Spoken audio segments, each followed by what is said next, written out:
I'm going to roast a little bit of besan, just 1 spoon of besan on medium heat. Homegrown palak, few leaves, and homegrown dhania. So I'm going to cut this very finely. Washed dhania and palak mix. This is 1 chili, and this is garlic. You can also add a little bit of ginger. Half a spoon of jeera powder. This is half teaspoon of amchur powder. This is half teaspoon homemade garam masala. Red chili powder. Haldi powder. This is salt to taste. Yeah, so I'm going to grind all these components together. That is palak, dhania, garlic, and beetroot.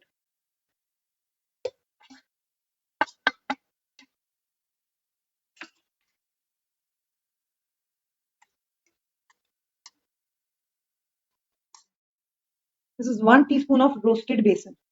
I'm adding 1 teaspoon of roasted besan. Mix all the components together. Just 1 spoon of water to make it a little fluid so that it gives a good coating. Should not be watery.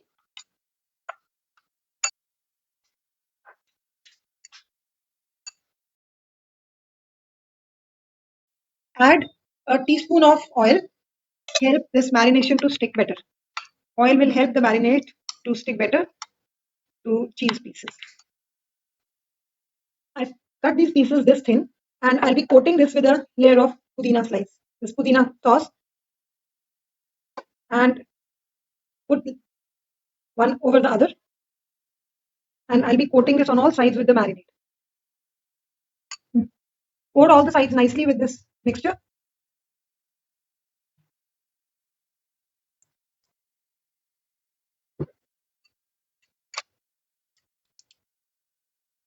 You can keep this in the refrigerator for 15-20 minutes or say half an hour or whatever time you have. You can make it immediately also as it suits you. So I'm going to grease this. This is a sandwich toaster.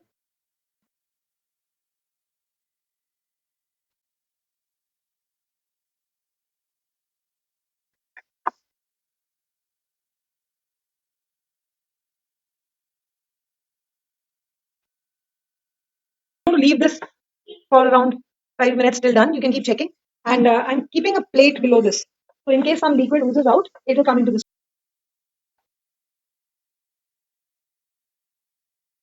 After around 3-4 minutes. So this is a crispy paneer tikka ready. If you want it lighter, then give it lesser time. 3-4 minutes to 5-6 minutes, depending on how crispy and done you need.